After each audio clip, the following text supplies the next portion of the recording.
marka ugu horeysa allah mahad iska leh oo caawa halkan nagu kulansiiyey annagoo caafimaad qabna oo xaya ah weliba waxaa yaab leh anuu marna ma filin intaanoo qof inay jubbo joogto South Sudan runtii aad iyo aad waxaan aad ugu faraxsanahay in magac fiican aad ummadda Soomaaliyeed xaqiiqatan u soo hoyseen oo laga aaminsan yahay dadka Soomaaliyeed inay yihiin dad aan caadi ahayn oo xaqiiqatan aad u shaqaysta weliba dhanka businesska xirfadeeda aad ugu horeeya waa wax runtii lagu faano waxa ceeb ah haddii la yiraahdo dadka Soomaalida ah waa tuugsadaan ama waa tuugo laakiin haddii la leeyahay dadka Soomaaliyeed waxay ku tartamaan dhaqaalaha iyo shaqada wax ka fiican oo laga sheegi karo maba jirtaba marka aad iyo aad aan ka mahadcelinayaa madaxweynaha halkan madaxweynaha ka ah oo sida wanaagsan idin soo dhaweeyay sida ugu mahadcelinayaa xaqiiqatan waa nin Afrikaan ah aaminsan pan Africanism aaminsan mar walbana wuu sheegaa meel alla meesha ku kulanno wuu idin magacaabaa wuxuu yiraahdaa Soomaalida wax la mid ah ma jiraan adduunka ma jiraan wuxuu aaminsan yahay inaad dhaqaalihiisii kor u qaadeen wuxuu aaminsan yahay inaad wax badan ku soo kordhiseen wuxuu aaminsan yahay xaqiiqatanna waa wax dalkeena ka maqan xoog ka maqan weyn waa ku farxay hadalkaas markaan arko sidaanna waa runtii aad iyo aad ayaan u farxay marna waxaan isleeyahay naxdin maaha laakiin waxaan isdhaahdaa intaana xooga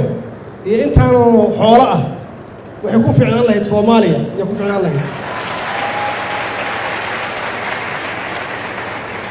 marka naxdin maaha xoogaa waa qalbi jab laakiin insha Allah hadduu Ilaahay yiraahdo waa idin diyaarinaynaa xoolihiina iyo waxaad shaqaystaan inaad Soomaaliya qayb ka keentaan hadduu Ilaahay yiraahdo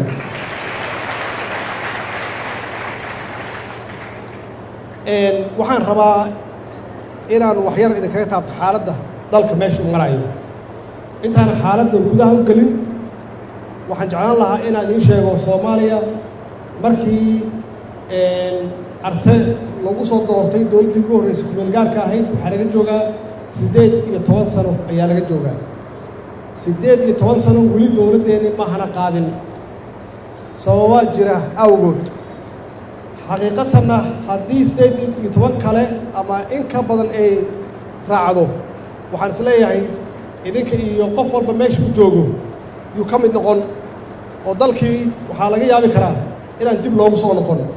marka waxaa loo baahan yahay kulligeen inaan ka wada shaqeyno in insha Allah inta loo hartay inaysan naga khasaarin oo juhdi iyo xoog iyo caqli iyo xoolaba aan gelino dalkii si aan u soo celino Soomaaliya meesha ay ahayd aan dib ugu soo celino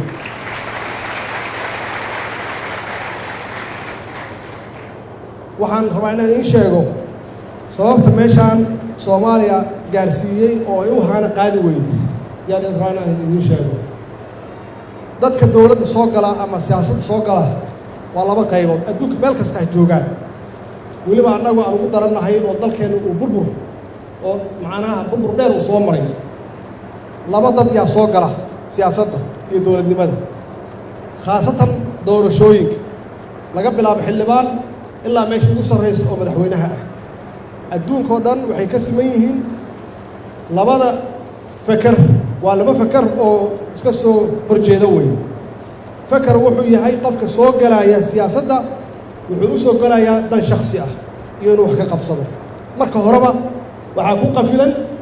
meesha kaliya aad wax ka heli karto waa siyaasadda dhexdeeda ama dowladda dhexdeeda macnaheeda ninkaasi wuxuu wataa dan shakhsi ah ayuu wataa danihiisa Soomaaliya dhexdeeda markay tahay marka wuxuu ku horumarin karaa qabyaalad iyo qabiil sida idinka aad soo diideen halkan oo aad noo sheegteen inay qabyaalad meeshaan u soo ka jirin iyo gobolays ninkaas danaysiga danaystaha ah ama danleyda ah markuu soo galo siyaasadda wuxuu fiirinayaa xaaladda ilaa markii hore waxa ku qafilan inuu meesha xoolo ka helo ama xil ka helo uma soo gelin meeshan inuu wax ku daro oo wax u qabto dalka ama ha helo xoolo ama ha helo xil waxaa marka hore ku programsan meeshan waa meesha keliya aad ku xoolaysan lahayd markuu fiiriyo xaaladda jirta marka weliba khaasatan soomaaliya waxay u nugushahay qabyaalad iyo qabiilka maxaa yeelay dadkeenu dad aad u fiican weeye qulub ahaantooda caadifadda aad noogu badan waana issoo laynay oo dadkii waa la kala fogeeyey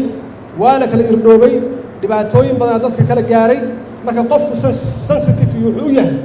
reer hebel ninkan xun oo siyaasadda ku soo biirayna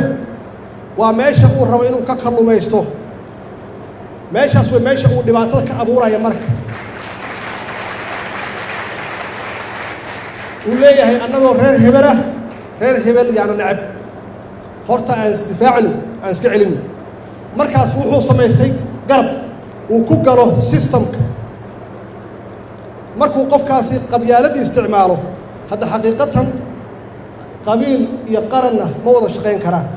iskumana dhex jiri karaan marka ninkaasi wuxuu u soo galay siyaasadda burburka soomaaliya usoo gal burburka dalka usoo gal burburka iyo xumeynta siyaasadda usoo gal hadallada la isticmaalo waxaa ka mid a marka siyaasaddu cibaado ma aha masaajid ma aha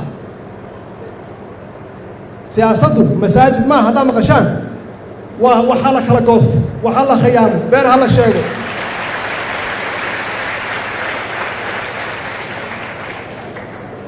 macnaheedu waxay tahay moral ma jiro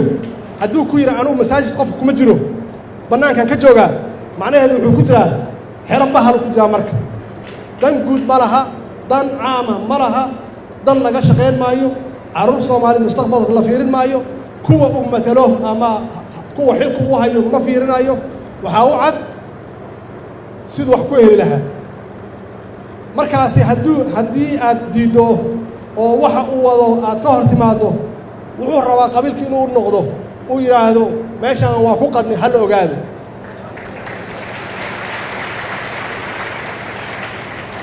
ma dhahayo anaa qaday ma dhahayo ee waxaa la isiiye ma dhahayo wuxuu leeyahay beesha dhan waa qatanta haddii isaga wax helana beesha dhan waa dheregsanta waxaa soo haray mid more sophisticated ka ah oo ka yara ilbaxsan kaasi wuxuu rabaa dowlado shisheeye inuu dabada la galo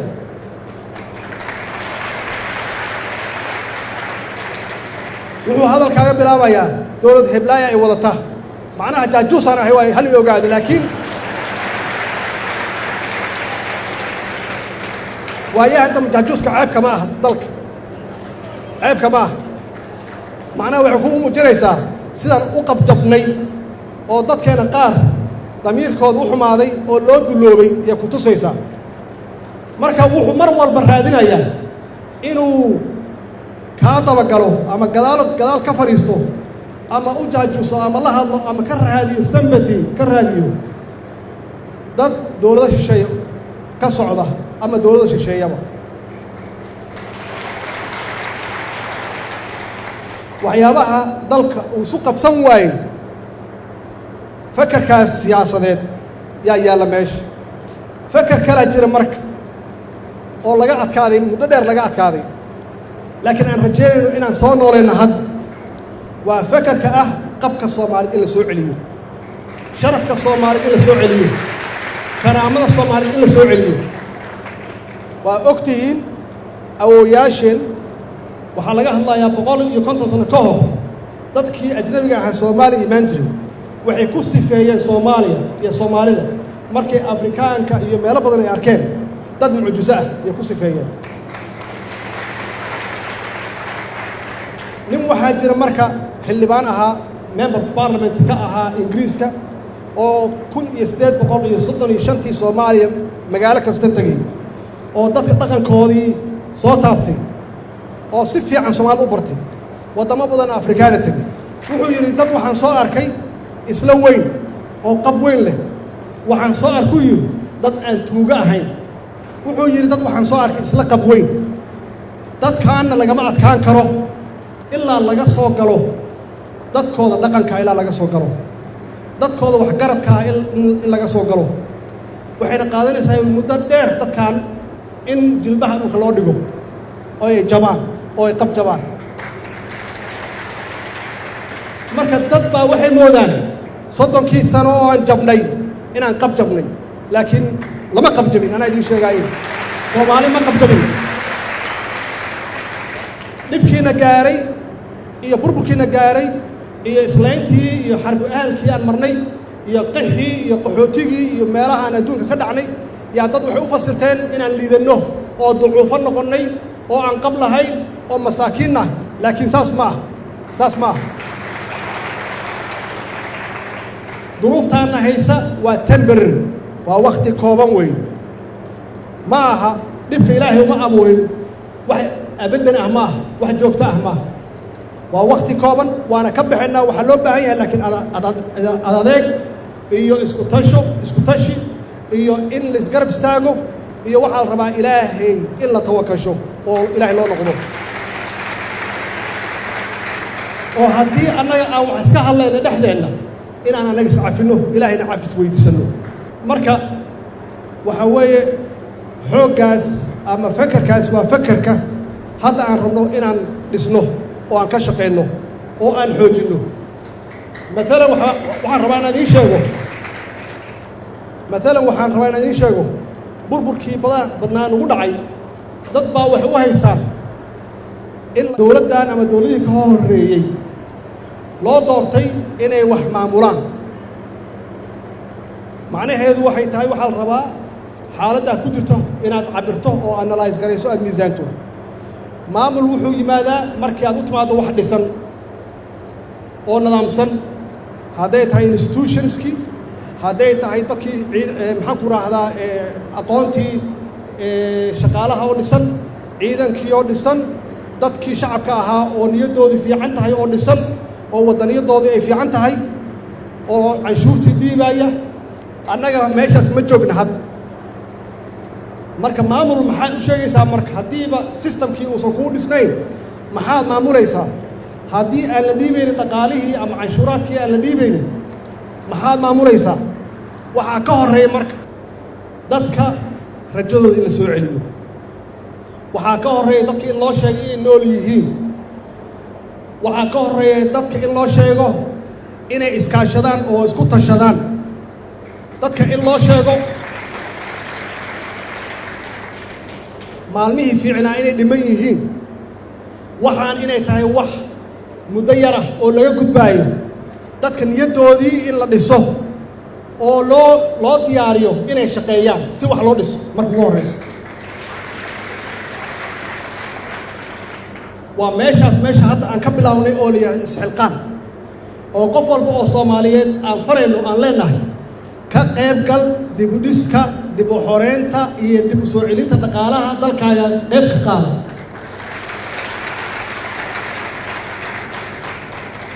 isxilqaan waxaa qayb ka ah in dadka aan u sheegno Soomaalida waxay ahaan jireen waxaan idiin sheegayaa marka aniga aan la kulmo madax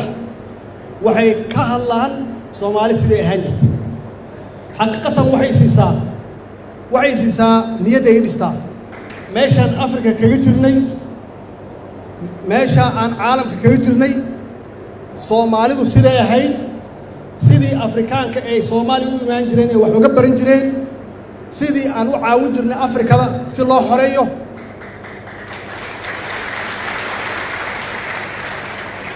dadkeedii waa kuwaan meel fog ma jiraan waa nool yihiin in la yidhaahdo marka dadkaas waxaan waa wax yar laakiin loo baahan yahay in shaqo la qabto si looga baxo oo aan isdhigan oo siyaasigii xumaa siyaasigii danleyda ahaa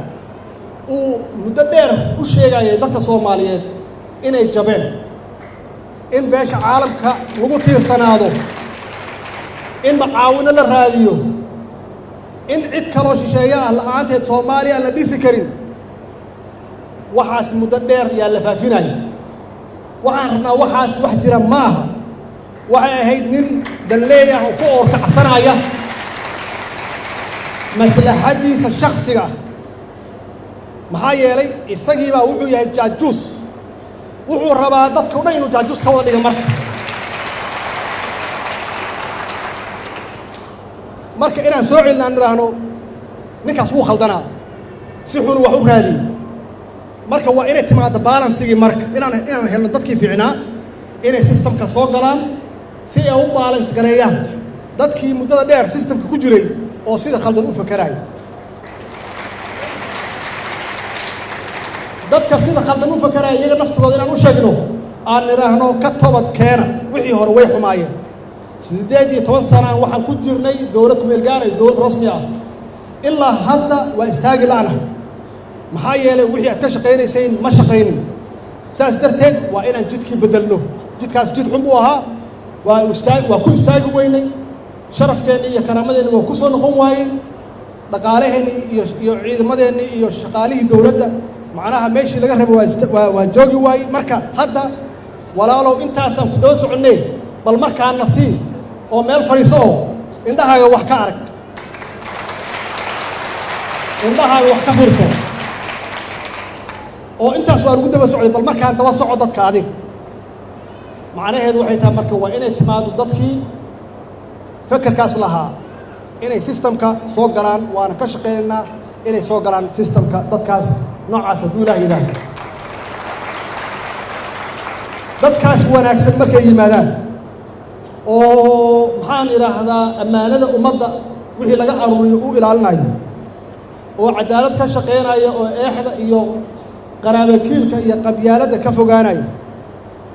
oo shisheeye aan dabadhilf u ahayn oo si ixtiraam iyo wada shaqayn leh maxaan ku dhaha ula macaamilaya shisheeyaha oo uusan hoos u fiirinayn dowladdii oo uusan hoos mas-uuliyiinta u fiirinayn oo aan u wada hadlayno sidii dad equal ah maxaa yeelay ninkan shisheeyaha ah wuxuu ka shaqeeyaa maslaxad dowladdiisa iyo maslaxad kaluu ka shaqeeyaa waxaa la rabaa marka tiisa inaanan lagala shaqayn marka oo la yidhaahdo annaga maslaxaddeenna waa taas xaggee dhexe aan isugu imaan karnaa marka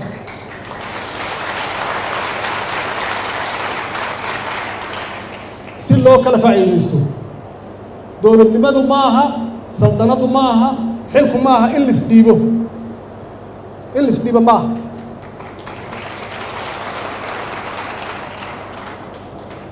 waxaan idiin sheegaynaa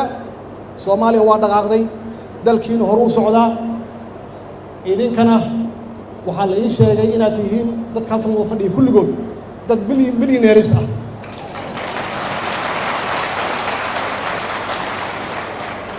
safiirka wuxuu ugu yidhi annagaa ugu liid inuu yidhi shaqaalaha safaaradda ugu liidtuu yidhi nin walboo halkan fadhiya waa iga mushaahar badan yihiin marka waa sharaf allah ha idin badiyo waa wax wanaagsan waay marka waxaan rabnaa hawlaha aan hadda ka shaqaynayno oo aan dib dalka ugu dhisayno oo isxilqaanka ah inaad qayb ka noqotaan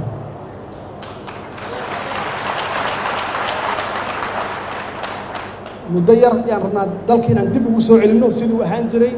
si aad ugu timaadaan oo dalxiis ugu timaadaan ama maalgashi aad ugu timaadaan hadduu ilaah yidhaahdo waxaan u baahannahay dowladnimadeena inaan dhisanno oo aad gacan ka geysataan maamul goboleedyaan leenahay waxaan qaadannay siyaasadda federaalkaan qaadannay oo aan ku shaqaynaa laakiin waxaa jira waxyaabo loo baahan yahay in la caddeeyo oo waayahan dambe saa ula socotaan mugdi badan soo galay oo ah wada shaqaynta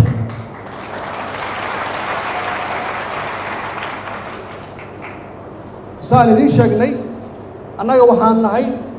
xaqiiqatan fakar cusub aan hadda idiin sheegaan ka shaqaynaa oo ah kow danta guud in laga shaqeeyo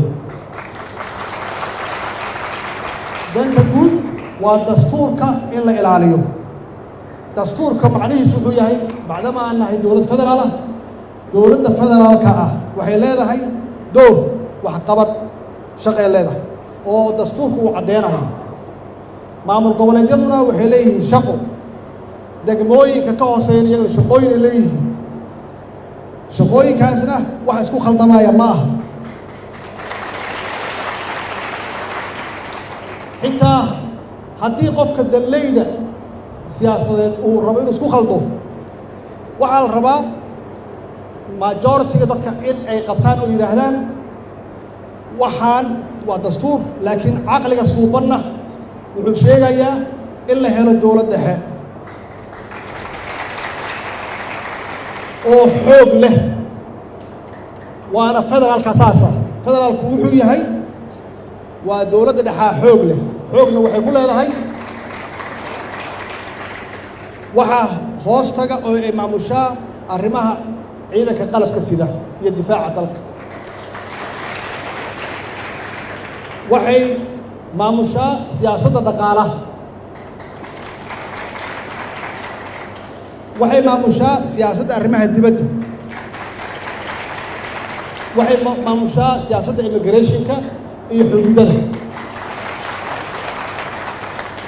haddaad maqashaan dowlad awooddeed waaba intaasba dowlad goboleedyada waxaa u soo haray in adeegii ay gaarsiiyaan hadday tahay waxbarasho hadday tahay caafimaad hadday tahay inay dadkooda mas-uulka ka yihiin ay ka warqabaan hadday tahay ceelal inay u sameeyaan iyo canshuuraha inay aruuriyaan oo qaybna ay ku leedahay dowladda dhexe anu waxaan ka hadlaya systemka federaalka adduunka ka jira waa noocaas laakiin maamul goboleed hadduu yidhaahdo siyaasad arrin dibadeedaan leeyahay oo gaar ah oo waxaan rabaa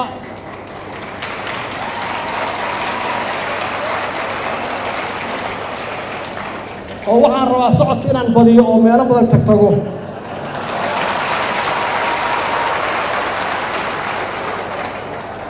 su-aasha taalo waxay tahay haddii aad la fadhiisato madaxweyne Salva Kiir haddaad la fadhiisato adiga Salva Kiir maxaa idinka dhexeeya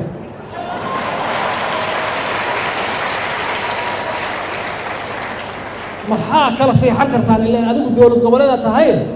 ninkan wuxuu madax ka yahay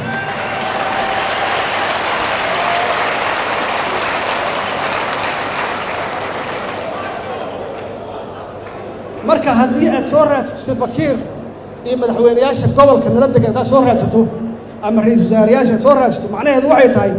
waxaad muujinaysaa dalkaaga inuu kala daadsan yahay dalkaaga inuu fowdo yahay maxaa yeelay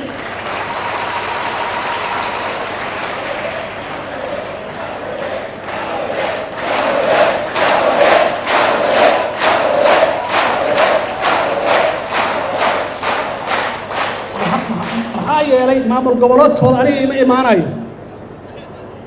ima imaanayo nidaam iyo shuruuc iyo kala dambeyn yaa taalla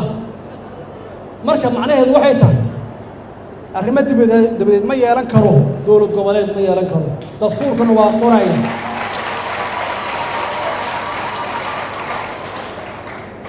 ciidamo xuduudada difaaca oo xoogga dalka Soomaaliya la yiraahdo ma yeelan karo iyadana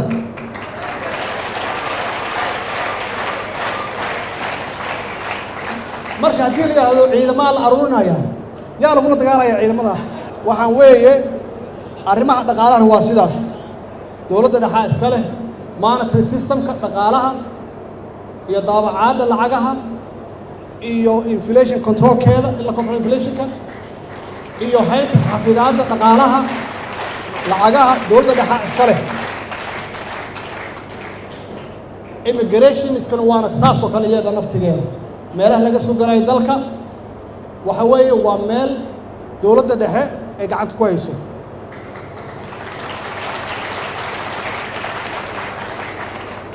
si kale aan idinkugu dhigo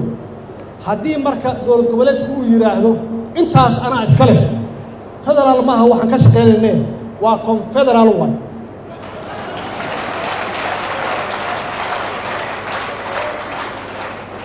confederalna waa one step away waa hal tallaabay wuxuu jirtaa kala go'id dalkaas inuu kala tago ma rabtaan dalka inuu kala tago idinka ma rabtaan Soomaaliya inay kala go'do confederal ma rabtaan waxaan qaadanay federaal awoodiisana uu saas yay ugu qeexan tahay dastuurkeena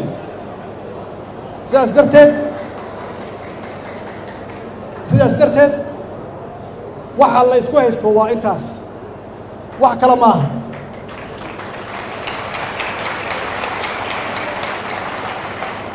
waxaan leenahay dhaqankii hore annaga waa diidnay shisheeye nooma imaanayo nama soo fargelinayo shisheeye aan wada hadalno wax walba hana kala gaaraan waxayna aan dhammaysanno annagoo qooslayna bannaanka u soo baxno gudaha wax ka dhac lama oga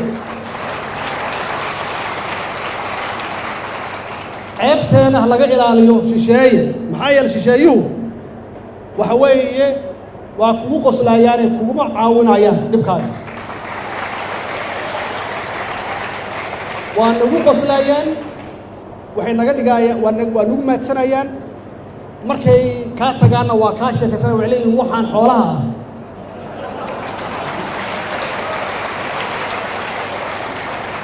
oo awooddoodii ilaahay tusi waaye maxay ahaayeen annaga awooddeenna waan aragnaa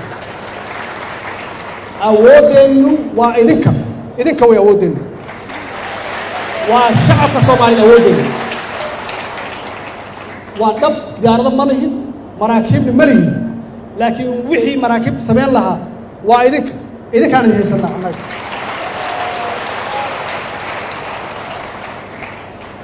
idinkaa ka xoog badan hub kasta qof kastoo haysta awood kasta qofkii sheegta shacabka soomaaliyeed iyo dowladdiisa hadday wada socdaan cid soo dhex geli karta ma laha laakiin marka aan kala qaybsannahay way meesha dhibaatadu ka bilaabanayso annagu waxaan idinka ballan qaadaynaa marka waxaan idinka ballan qaadaynaa dowladnimadeennu inay la tartanto dowladaha adduunka ka jira inay la tartanto yaan idinka qaadayna inaan nagu faantaan ma aha inaad naga faantaan inaad nagu faantaan yaa ballan ilaahay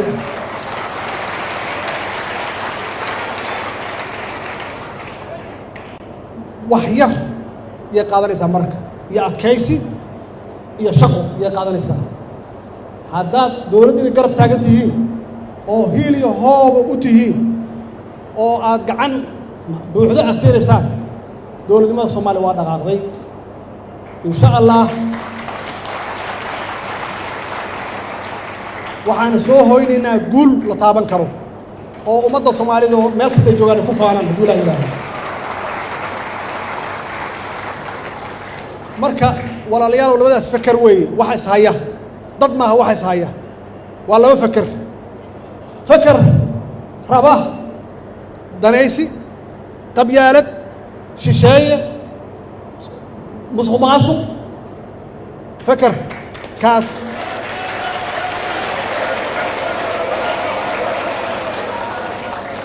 fekerka kalena wuxuu yahay waddaniyad qab soomaaliyeed dowlad wanaag cadaalad qabyaalad in laga fogaado dadka Soomaaliyeed la walaaleeyo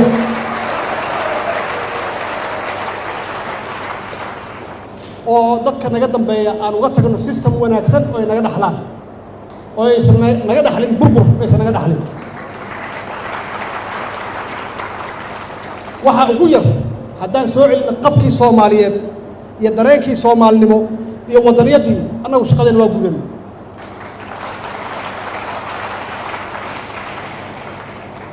meel kasta ummadda Soomaaliyeedna waxaa laga rabaa iyada naftigeeda mas'uuliyadda ma saarna laba qof dhowr qof ma saarna mas'uuliyadda cid walba ay saaranta kulligiin waxaad tihiin ambassadors safiirra u tihiin Soomaali sharafkiina inaa ilaalisaan iyo sharafka dalkiina inaa ilaalisaan annagana nala xisaabtantaan markaas nala xisaabtantaan walaalayaal hadalku waa badiyey aad iyo aad yaan runteeda kugu mahad celinayaa in sha allahna waa idiin soo noqonaya hadduu ilaah yidhaahdo shaqada wanaagsan iyo horumarka shaqada wanaagsan iyo magaca wanaagsan aad Soomaaliya u keenteen horay u wada shaqada wanaagsan aad wadaan iyada naftigeeda xoojiya dalkan kala shaqeeya dhinac walbaba amniga kala shaqeeya waa idin soo dhaweeyeen waxay idin siiyeen hooy marka waa inaad kala shaqaysaan dhinac walbaba inaad kala shaqaysaan si iyagana ay u horumaraan idinkana noloshiina ay u horumarto. Wasalaamu calaykum waraxmatullahi wabarakatu.